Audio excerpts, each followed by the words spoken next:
गऊ की कंडी है, ऐसे करके इसको लगाते हैं। जी जी तो ये छेद है ना, रू, ये रूट हट जाता, रुक जाता बंद हो है, जाती बंद हो जाता है। समाधि लगा लो, जी। समाधि मानो। विभूति लगाई, सब छेद बंद किए, मुंह मुख बंद किया, एक नाक से सांस उतारना, एक से चढ़ाना। समाधि लगाई तो एकदम पसीना आया। तो उसने 12 घंटे में खोला कमरे को, मर गया होगा, वो पसीना तक के निकला। वो बोला भारत का, हिंदुस्तान का ऐसा है महात्मा। 14 रत्न निकले इस समुद्र में से। शंख निकला है, घोड़ा निकला है, कालकूट है, वो क्रोध की ज्वाला है, उसको शांत करने को वो बर्फ में रहना पड़ता है। उसको कोई नहीं धारण करता है, उसको शंकर भगवान धारण करते हैं। शंकर भगवान दैत्य और देवता दोनों के मध्यस्थ है, वो सबके। कोई ढोंगी होए, चाहे कोई सिद्ध होए, चाहे कोई पुरुष होए, चाहे कोई भजन करो चाहे मत करो, भगवान दो रोटी सबको खिलाते हैं। महाकुंभ नगरी प्रयागराज में आप सभी का स्वागत है। जैसा कि आप जानते हो, प्रयागराज संतों की नगरी है और यहाँ पर आपको एक से बढ़कर एक सिद्ध संतों के दर्शन होंगे। ऐसे ही संतों में हम आपको आज एक जो नागा संत है, नागा साधु, उनसे मिलाने वाले हैं। नमस्कार महाराज जी, आपका शुभ नाम? गिरजा भारती। अच्छा, नागा बाबा। नागा बाबा। मीडिया में तो और महाराज जी, आप तपस्या कहाँ पर करते हो? वैसे अब तो कुंभ में आए हो, इससे पहले कहाँ करते हो? अलीगढ़ में करते हैं। कहाँ पर? अलीगढ़। अच्छा जिला अलीगढ़, तहसील खैर, जी। गांव मैदलपुर। तो महाराज जी, इतनी ज्यादा ठंड पड़ रही है यहाँ पर, बहुत ज्यादा सर्दी हो रही है और सब जो ऊनी वस्त्र धारण किए हैं, लेकिन आप एक भी वस्त्र धारण नहीं किए। ठंड नहीं लगती क्या आपको? नहीं, ठंड तो लगती है, ये भभूति है ना। जी जी। ये धुने की भभूति। अच्छा, हाँ हाँ। ये चद्दर होती है, ये छेद रोक देती है। ऐसे नाक से मुंह से सांस लेता है ना, नाक से सांस लेता है जी जी। तो ठंडी नहीं लगती है। मुंह से सांस लेता है, कान से सांस लेता है तो ठंडी लगती है। अच्छा, ये समाधि लगा लो, जी। समाधि मानो। विभूति लगाई, सब छेद बंद किए, मुंह मुख बंद किया, एक नाक से सांस उतारना, एक से चढ़ाना।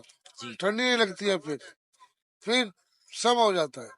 अच्छा, ये ठंड न लगने का ये रहस्य है। तो महाराज जी, जो ये सर्दी आपने जैसा कि बताया, आपने समाधि में जो जाके और फिर सभी छिद्र बंद करके शरीर के और फिर श्वास लेके क्या करते हो, इसके विषय में थोड़ा सा विस्तार से बताइए। हाँ बच्चा, इसको समाधि कहते हैं। गुरु महाराज की टाइम से रखा जाता है इसको जी। कितनी भी ठंडी पड़े। जैसे विवेकानंद बापू को अंग्रेजों ने बर्फ के टैंक में बंद किया कि ये तो भारतवासी मारा जाएगा, रेल में बर्फ लगा के। जी जी। तो विवेकानंद महाराज ने क्या किया पता है तुमको? कपड़े तो उनपे सही नहीं, ओढ़ते थे, बस नंगे ही रहते थे वो, तो एक बांधते थे लुंगी। व्यायाम किया, व्यायाम किया तो डंड मारी, डंड मारी, पसीना आया बहुत तगड़ा व्यायाम से। फिर समाधि लगाई, समाधि लगाई तो एकदम पसीना आया। तो उसने 12 घंटे में खोला कमरे को, मर गया होगा, वो पसीना तक के निकला। वो बोला भारत का, हिंदुस्तान का ऐसा है महात्मा। तो भारत का, हिंदुस्तान का महात्मा समाधि लगा के, छेद बंद करके कोई भी बहुत बहुत दिन तपस्या कर लेते हैं। कोई ठंड नहीं लगती, कोई गर्मी नहीं लगती। हाँ, जैसा महाराज जी आपने बताया, विवेकानंद जी को उन्होंने अंग्रेजों ने बर्फ के टैंक में बंद कर दिया था। हाँ। तो उस समय उन्होंने समाधि लगा ली, जिससे गर्मी उत्पन्न हो गई। हाँ। जी। हाँ। तो आप भी ऐसे ही समाधि लगाते हो? और हाँ, समाधि लगाते हैं तो पसीना आता है बच्चा बगलों में, अब भी देख ले, बड़ी सर्दी में भी हो। तो देखिए दोस्तों, जो महाराज जी ने बताया, हमारे भारतवर्ष में एक से बड़े एक संत सिद्ध पुरुष हैं और जिनके पास बहुत सी सिद्धियां भी हैं। और महाराज जी ने ठंड न लगने का जो ये रहस्य बताया है, ये वैसे कोई बताता नहीं है, लेकिन महाराज जी ने हमें प्रेरणा दिया, मार्गदर्शन दिया इस विषय में, काफी अच्छे से डिटेल से हमें इसके विषय में बताया। और महाराज जी, ये जो कुंभ मेला है, इसकी क्या महिमा है? यहाँ पर इतने साधु संत जो कभी दिखते ही नहीं सालों साल, वो अचानक से आते हैं, इसके विषय में थोड़ा हमें बताइए। कुंभ माने बच्चा घड़ा जी। कुंभ कहते हैं घड़ा को। घड़ा में इमरत है, वो धनवंतर ऋषि गुरु है ना जी, धनवंतरी। धनवंतरी के हाथ में घड़ा है, घड़ा में इमरत है। 14 रत्न निकले समुद्र में से। शंख निकला है, घोड़ा निकला है, अश्व कहते हैं उसको, हाथी निकला है, उसको ऐरावत मन कहते हैं। ये शरीर में ही है, शरीर में ये शरीर में 14 रत्न। और मजरा भी है, जो क्रोध है, जो कालकूट नाम का वेश है वो शंकर जी ने धारण किया है। कालकूट नाम का वेश शंकर जी ने धारण किया है। चंद्रमणि शंकर भगवान ने धारण, दो शंकर भगवान ने धारण किया है। लक्ष्मी जी नारायण भगवान ने धारण किया है। विश्व राक्षस को दिया है, राहु केतु को दिया है विष, अमृत पी गया, राहु बन गया केतु। और देवता को अमृत दिया है विष्णु भगवान ने। बलि को घोड़ा दिया है, दैत्य के राजा को बलि को घोड़ा दिया है, ठाकुर को। इंद्र को घोड़ा दिया है, इंद्र को दिया है ऐरावत हाथी। मन है ना वो ऐरावत हाथी है, घोड़ा है ना दसों इंद्री का घोड़ा है अश्व मन। मन के घोड़ा दौड़ते रहते हैं। ये अपने अंदर में शांति है। वो चंद्रमणि है, वो बर्फ है, ठंडी है।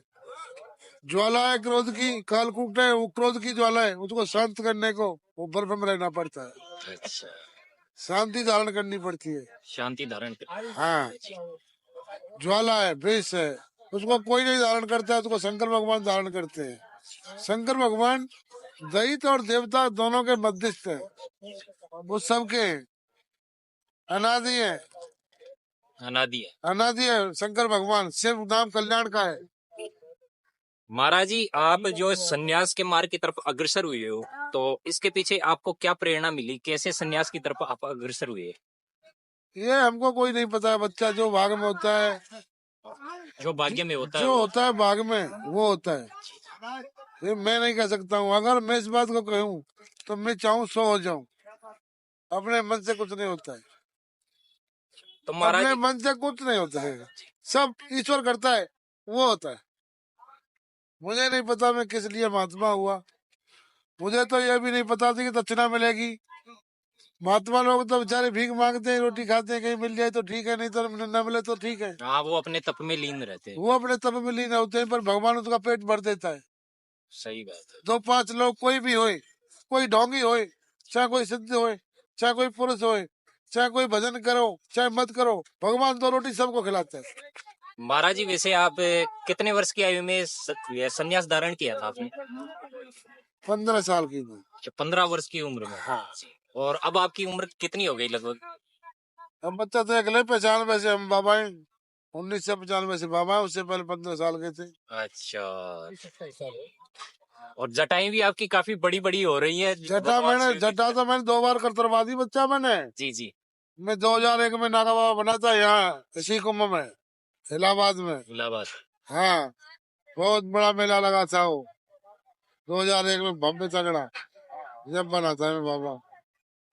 तो मित्रों, आप देखिए, जो ये नागा बाबा है, इन्होंने एक भी वस्त्र धारण नहीं कर रखा है शरीर पर। बहुत ज्यादा ठंड हो रही है यहाँ पर प्रयागराज इलाहाबाद में, और बादल भी हो रहे हैं, बारिश का मौसम हो रहा है, लेकिन महाराज जी को बिल्कुल भी ठंड नहीं लग रही। ये देखो, शरीर पर इन्होंने भभूत लगाते हैं, और महाराज जी ने जो ठंड न लगने का ये रहस्य भी हमें काफी अच्छे से बताया। ये कंडी है ना जी, ये गऊ की कंडी है। अच्छा। ये गऊ की कंडी है, ऐसे करके इसको लगाते हैं। जी जी। तो ये छेद है ना, ये रूट रुक जाता है, बंद हो जाता है, फिर ठंड नहीं लगती। फिर ठंड नहीं लगती। चादर होती है। जी जी। क्या इसका मंत्र होता है?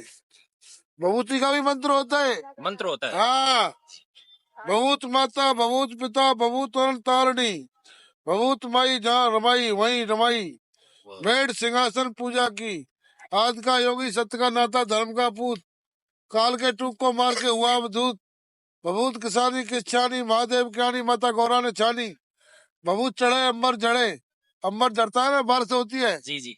भभूत चढ़े अंबर जड़े, धरती भरे धरती फरती है, फिर घास सूखती है। नाच होता है, हम लोग नाच खाते हैं, गौ माता चुगती है, अपना पेट भरती है। हैं, धरती भरे गावित्री चले, गावित्री गोबरी करे, गावित्री कहते हैं गौ माता को, गावित्री गोबरी करे, वो गोबरी करती है। सूरज मुख सूखे अग्नि मुख चले, सो भभूत नवनाथ 84 सिद्धों के चढ़े, गुरु दत्तात्रेय महाराज के चढ़े, अनंत करोड़ सिद्धि में बैठ के गुरु दत्तात्रेय महाराज को ओम नमो नारायण। नारायण। महाराज जी, जो दत्तात्रेय भगवान है, इनसे याद आया, जो नागा साधु हैं, उनके जो इष्ट देव शिव जी या फिर दत्तात्रेय जी को मानते हो, इस विषय में थोड़ा क्या? दत्तात्रेय इष्ट देव है। इष्टदेव और गजानन भगवान, गजानंद गणेश जी महाराज। हाँ, और दत्तात्रेय वो हमारे इष्ट तो सन्यासी के।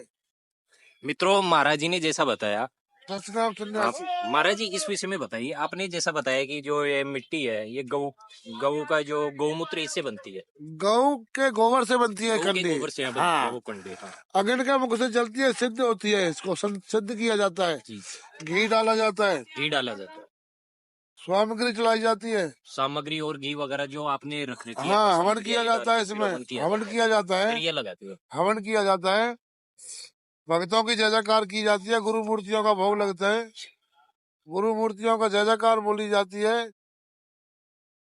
महाराज जी जैसा आपने बताया कि ये आप लगाते हो शरीर पर, और ये हो गया बभूत हो गई और एक भस्म हो गया, तो ये इस अपने जो सनातन संस्कृति है इसमें हर चीज में, और जो भी रीति रिवाज है, खान पान की चीजें हैं, उनमें स्वास्थ्य संबंधित रीजन है, वैज्ञानिक रीजन है, ये आप लगाते हो, जो बभूत हो गई और भस्म हो गई। हाँ, इसका ये जैसा आपने बताया, उससे हमें ये पता लगा कि इसका भी वैज्ञानिक रीजन यही है कि इससे ठंड नहीं लगती, छिद्र बंद हो जाते हैं। हाँ, यही है ना? हाँ, जी जी। और तपस्या भी है, तपस्या। ये दत्तात्रेय भगवान ने लगाई है, जी जी। भोलेनाथ ने सदा अखंड भभूति लगाई है। अखंड भभूत। हाँ, भभूति लगाता है ना, वो शिव रूप होता है। शिव रूप होता है। हाँ, तो उसको कहते हैं संन्यास, संन्यास। जसनाम संन्यास। हाँ, सैव संन्यास।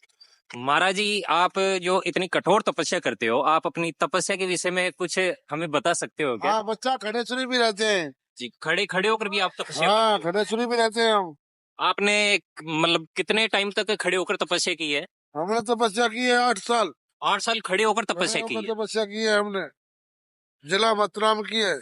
और इसके अलावा भी तपस्या के वैसे कई रूप है, आपने और कौन सा रूप तपस्या में प्रयोग किया है? तप बल सम करे संगारा, तब वाह, से अगमन कदु संसारा।